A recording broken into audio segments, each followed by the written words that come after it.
খালেদ ভাই আমার ৪ বছর সিনিয়র। আমরা ঢাকা ইউনিভার্সিটিতে আমার ৪ বছর সিনিয়র। আমাকে অসম্ভব স্নেহ করতো। আমরা মানে খালেদ ভাইয়ের ট্যালেন্ট সম্পর্কে তো আমি জানি, is a completely talented musician. শুধু শুধু সিঙ্গার না, একটা মিউজিশিয়ান বলতে যাবে, তার মধ্যে কোনো কমতি ছিল না। এবং ওনার গায়কের খুব ন্যাচারাল ছিল। ঠিক মনে হয় যেন যখন গাচ্ছে মনে হতো যেন পাশের বাড়ির কোনো ছেলে গাচ্ছে এবং গেতে গেতে ভালো গাচ্ছে।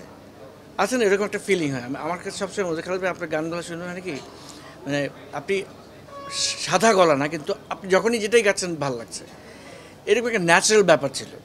আর খালেদ ভাই আমাকে ভীষণ স্নেহ করতো। রমজান মাসে আমরা প্র্যাকটিস করছি, তো আমরা আসরের ব্রেকে বাইরে এমনি আড্ডা মারছি, হঠাৎ একটা আজান শুরু হলো কোত্থেকে, মানে এত সুন্দর আজান, আমার এখনও গুজবাম্প হয় মনে করলে। এত চমৎকার আজান আমি আমার লাইফে আমি শুনি, সিরিয়াসলি।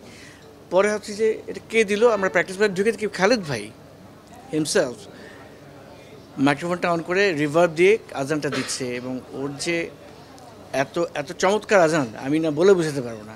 আমার লাইফে এত চমৎকার আজান এই একটা স্মৃতি আছে। খালেদ ভাইয়ের যে হিট গানগুলো ছিল চাইমে, এই যে নাতি খাতি বেলা গেল, তারপরে আজকে রাতে টোকাই টোকাই, এগুলো গান ছিল মানে অসম্ভব জনপ্রিয় গান। তারপর একটা গ্যাপ পড়ে গেল। খালেদ ভাইয়ের জীবনের প্রথম ব্রেকটা ছিল চাইম ভেঙে যাওয়া।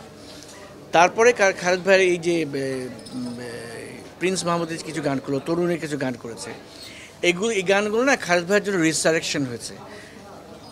আমি যেটা মনে করি, এই গানগুলো না সৃষ্টি হলে খালেদ ভাইয়ের জন্য, খালেদ ভাই অনেক আগেই মারা যেত। এই গানগুলো না খালেদ ভাইকে স্পিড দিয়েছে। আনফর্চুনেটলি আমাদেরকে হারাতেই হলো খালেদ ভাইকে।